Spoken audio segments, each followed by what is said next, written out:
그 어떤 10분보다 알찬 10분 뉴사이킥 하프타임 오윤혜 씨와 함께합니다. 어서 오세요. 네, 안녕하세요. 윤혜입니다. 반갑습니다. 네, 금요일에 있을 가을 소풍. 네. 오윤혜 씨 노래하시잖아요. 제가 엔딩곡 준비했습니다, 여러분. 무슨 노래 할지는 비밀. 비밀. 네. 예, 아주 저는 기대됩니다. 아, 그래요? 저는 알고 있거든요. 아, 진짜요? 청취자 여러분, 네. 아주 좋은 노래, 아주 오윤혜 씨와 잘 어울리는 우리 청취자분들을 위한 맞춤 노래예요. 대략 연령대가 30대 이상의 분들이 오실 것 같고 네네. 또 엔딩에 또 모두가 다 아는 예. 그런 행복하고 기분이 좋아지는 노래로 준비했습니다. 그렇습니다. 네. 예. 저도 열심히 준비하고 있습니다. 네. 네, 기대하고 있겠습니다. 깜짝 이벤트도 본방에서는 뭐 하기가 좀 어려우니까. 네네. 예.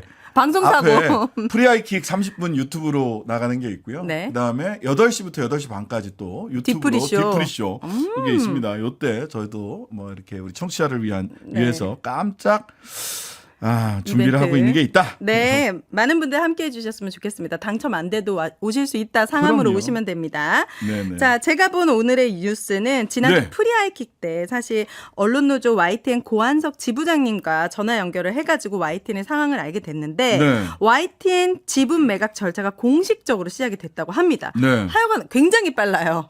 예. 추진력이 정말 빠른데. 아니 이거 늦은 겁니다. 아, 그래요? 예. 생각보다? 예. 자기 그쪽에서 생각했던 계획보다 늦었어요. 아, 그래요? 근데 예. 플랜대로는 가고 있잖아요. 예. 플랜 B 그러니까 그 계획 그 기본 기조대로는 가고 있고 네, 근데 속도는- 속도는 늦어졌어요. 오. 왜 늦어졌느냐를 알면 이 YTN 지분 매각이 얼마나 이상하다 이거 나중에 큰일 날 것 같은데라는 생각을 하게 돼요. 아, 그래요? 그럼 왜 늦어졌는지 이따 말씀해 주세요. 예. 이동관 방통위원장이 오늘 2명뿐인 방통위원 전체 회의를 열고 YTN 최대 출자자 변경 승인 신청권 네. 국민적 관심사다. 공정하고 투명하게 심사가 진행될 수 있도록 해달라고 요청을 했습니다. 이게 왜 속도가 빠른 게 아닌 겁니까? 일단 YTN 최대 출자자 변경 승인 신청권 요거는 네. 뭐냐면 이제 지분 매각을 하죠. 네. 지분 매각을 해서 최대 주주가 누가 돼요. 그렇다고 하더라도 요게 이제 방송법상 몇 가지 제한 규정이 있습니다. 예, 대기업이라든지 이런 데는 30% 이상을 가질 수가 없어요. 기업이 방송사를 준공영 방송을 전일적으로 지배하면 안 된다라는 것 때문에. 그래서 지배주주가 바뀌면 네. 그 방송통신위원회에 신청을 해서 지배주주 자격이 있다 없다 판단을 받게 돼 있는 겁니다. 네. 그래서 그게 들어오면 매각이 지금 진행 중에 있으니까 매각이 다 진행되고 나서 네. 들어오면 뭐 이런저런 기준으로 하겠다라는 의미다라는 게 하나 있고요. 왜 속도가 늦었느냐?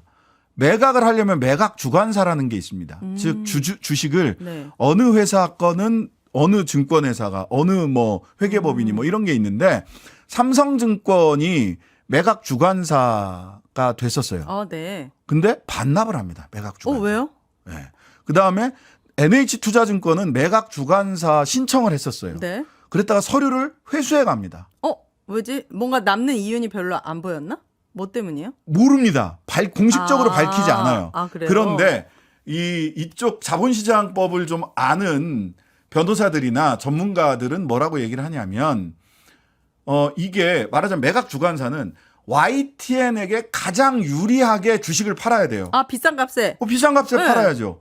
그게 당연하잖아요. 네. 그런데 특정인을 그러니까 가격이 제일 높게 부르는 회사한테 주는 게 파는 게 아니라 아. 사야 될 사람이 정해져 있다면 이 매각 주관사 입장에서는 네. 싼 값에라도 그 사람한테 팔아야 되잖아요. 아. 그러면 매각 주관사는 어떻게 되느냐? 배임죄, 자신의 임무를 배신한 죄에 걸릴 수가 있어요. 아, 그렇군요. 예. 왜 싼 값에 팝니까? 모르죠. 아니 그런 거 아니야. 추정입니다. 아, 자본시장을 들여다본 사람들이 갖고 있는 추정입니다. 그리고 또 한 가지 문제가 있었습니다. 뭐냐면 이게 한 군데로 안 가고 이게 그 YTN 주식이 하나는 마사회. 한전 네. KDN에 있고 하나는 마사회 쪽에 네. 있어요. 이 몫이 네. 한전 KDN 쪽에 가장 많이 있고 마사회가 한 8% 정도 있고 이렇게 있단 네. 말이에요. 근데 이게 만약 각각 다른 사람한테 A, B 각각 다른 사람한테 매각이 되잖아요. 네. 그러면 최대 주주가 되려면 한 30% 정도가 있어야 돼요. 네. 최대 주주가 안 될 수가 있는 거예요. 아, 또 나눠서 팔리면. 나눠서 팔리면. 아. 그러다 보니까 가격이- 삼성증권과 NH투자증권이 전부 다 반납을 하는 겁니다. 그럼 누가 들어갔습니까? 회계법인이 특정 회계법인이 아, 그래요? 매각 주관사가 됩니다. 오. 이것도 이례적이죠. 본인이 책임지겠대요? 그런데 더 이례적인 건 뭐냐? 네. 이 특정 회계법인이 매각을 할 때 한전 KDN 주식과 마사회 주식을 같은 값에 동시에 매각을 하겠다라고 얘기를 했어요. 그 둘의 가격은 다릅니까? 살 마사요? 때 가격이 다르죠. 오. 그리고 보세요. 한전 KDN하고 마사회가 각각 주식을 따로따로 샀어요. 다른 가격에. 이게 자본시장에서 있을 수 있는 근데 일입니까? 같은 값에 팔겠다는 거예요. 아, 그래요? 오, 이상해요. 이건 또 무슨 말입니까? 이게 매각 주관사가 아까 네. 삼성증권이나 NH투자증권이 전부 다 반납했다고 했잖아요. 네. 이번에 지금 매각 주관사가 3일 회계법인인데 네. 이 3일 회계법인은 지난 2월 달에는 네. 한전 KDN 지분만 단독 매각하는 게 YTN한테 유리하다라는 제안서를 내놨어요. 네. 즉 통매각이 통매각이 불리하다라고 했는데 지금 3일 회계법인은 통매각을 추진하고 있는 겁니다. 또 의견이 바뀌었네요. 예. 석 달 왜 만에. 바뀌었을까? 3일 회계법인은. 이 3일 회계법인이 동네 구멍가게도 아니고 우리나라에서 몇 째 가면 서러워할 그래요? 만한 굉장히 큰 법인이에요.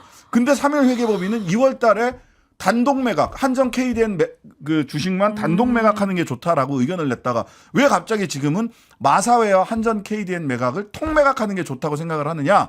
즉 결과적으로 둘을 마사회와 한전 KDN 매각 그 주식을 다 합치면 30.8%인가 해서 30%를 딱 넘어요. 통매각했을 때 그걸 한 사람이 받아야 한 대주주. 법인이 받아야 대주주로 한 방에 변수 없이 올라가게 되는 겁니다. 아, 정말.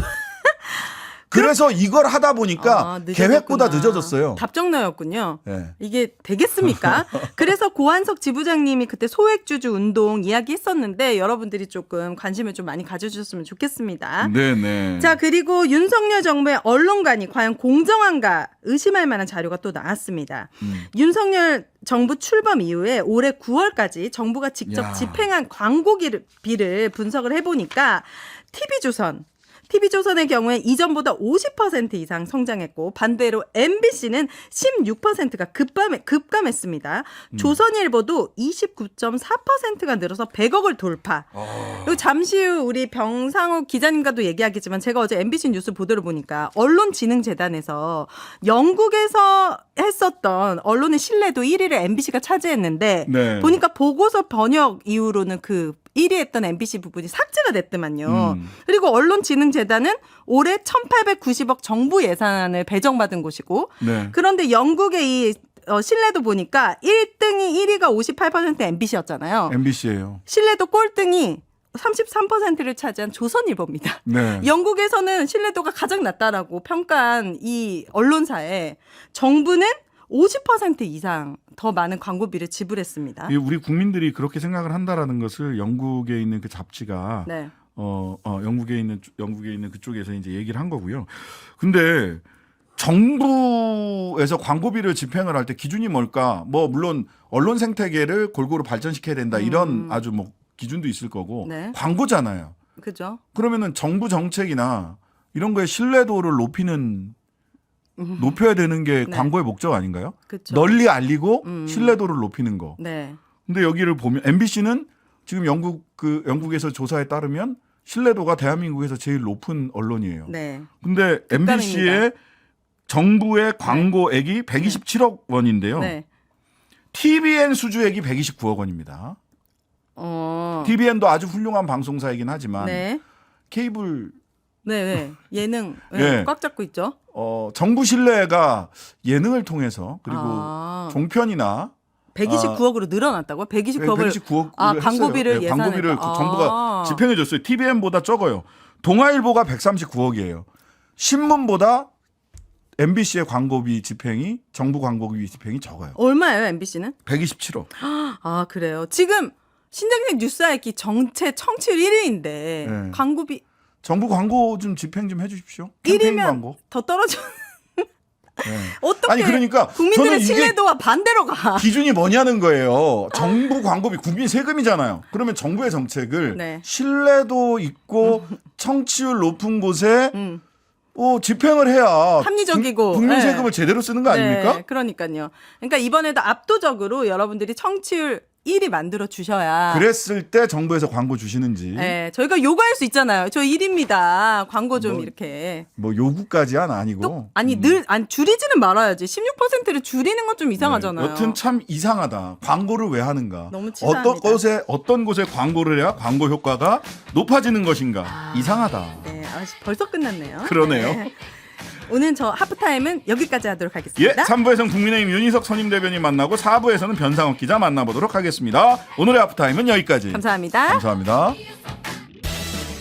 하루 종일 기다려지는 진짜 시사. 평일 저녁 6시 5분 신장식의 뉴스 하이킥.